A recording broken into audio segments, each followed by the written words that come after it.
By 1918, the conflict which Liszt called the holiest war had cost the lives of 2 million Germans. That same year, the German armies had won a series of military victories. The Russian enemy had collapsed, and yet Germany had sued for peace.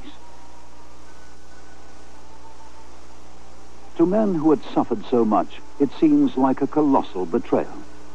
Then comes the greatest shock of all. The Kaiser is forced into exile.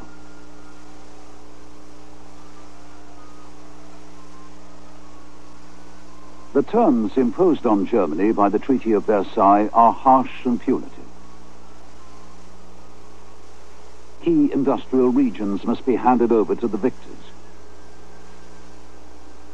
The German army is to be reduced to a fraction of its former strength. Heavy reparations must be paid when war has already left the German economy on the verge of collapse.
The Versailles Treaty will fatally undermine the authority of the new Weimar Republic. The ministers who signed its terms will become known as the November criminals.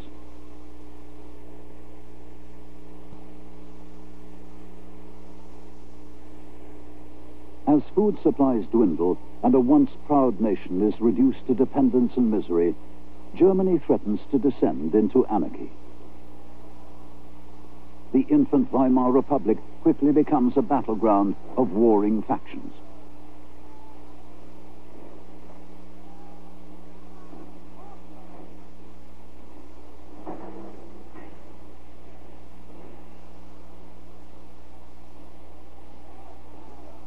In the major cities, revolutionary socialist republics are declared by councils of workers and soldiers.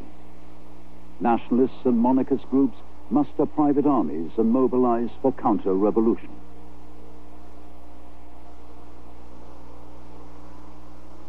Behind the factions on both sides is the hidden hand of conspiracy. Among the many shadowy groups organizing nationalist counter-revolution is the wealthy and powerful Thule Society. Thule is the Munich lodge of the nationalists and anti-Semitic German Order. The German Order is dedicated to the occult teachings of Guido von List. On November the 9th, 1918, Rudolf von Sebottendorf, master of Thule, addresses a hastily convened meeting of the lodge. Socialist republics have been declared in both Munich and Berlin.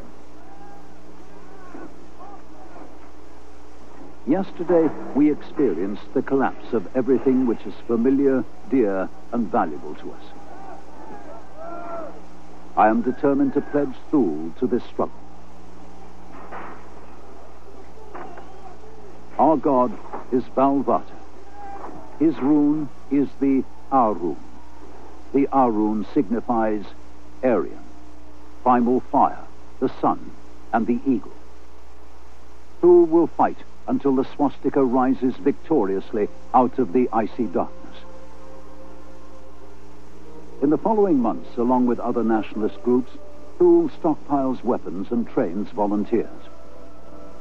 On April the 30th, 1919, 20,000 men, including strong detachments armed and led by Thule, storm Munich in a bloody counter-revolution. On the helmets of many nationalist volunteers is the emblem of the swastika. The success of Thule in the 1919 Munich counter-revolution would have far-reaching consequences for the Germany of the 1920s. A shadowy organization devoted to arcane rituals and the creation of an Aryan empire would attract support from the highest levels of German society.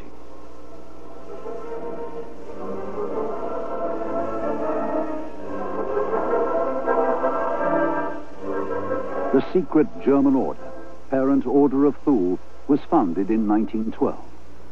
It was and would remain virulently anti-Semitic and anti-democratic. The membership of the Thule and of all the lodges of the German order is drawn from the ranks of aristocrats, industrialists, lawyers, judges, and medical men. All are required to prove that they and their spouses are of pure Aryan blood. Applicants must submit details of hair, eye, and skin color. Hair must be blonde to dark blonde. Eyes must be blue or light brown. The skin must be fair. For membership of the Berlin Lodge, even the shape of the skull is taken into account. By the autumn of 1918, Rudolf von Sebottendorf, master of the Thule Lodge, had attempted to extend the influence of Thule's ideas by secretly sponsoring the formation of a workers' discussion group.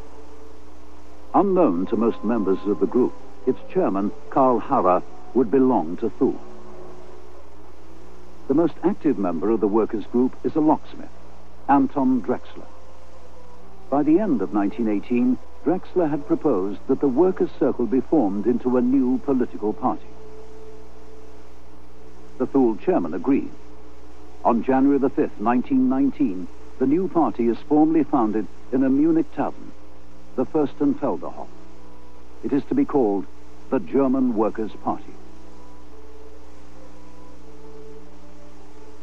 On September the 12th, 1919, 10 months after the foundation of the party, an army spy is sent by his superiors to attend one of its meetings.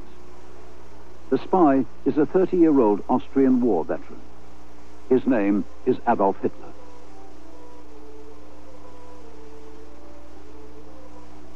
Within weeks, Hitler has joined the party, become a regular speaker at beer hall political meetings, and has been appointed to the party's steering committee. Within 4 months, the party has changed its name. It has become the National Socialist German Workers' Party.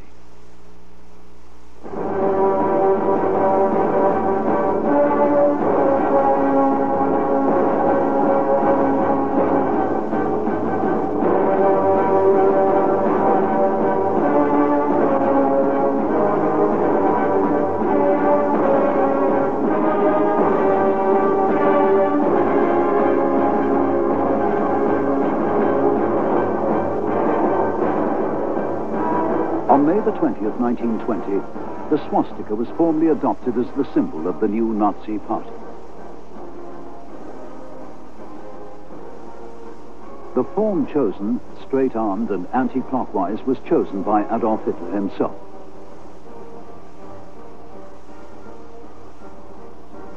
Until now, the nationalist swastika had no set direction. The swastika talismans of the Great War were vertical and tilted, clockwise and anti-clockwise. Hermann Goering, future chief of the German Air Force, as a nationalist volunteer of 1919, wore a vertical anti-clockwise swastika. In the ranks of the nationalist counter-revolutionaries, both clockwise and anti-clockwise forms were commonplace.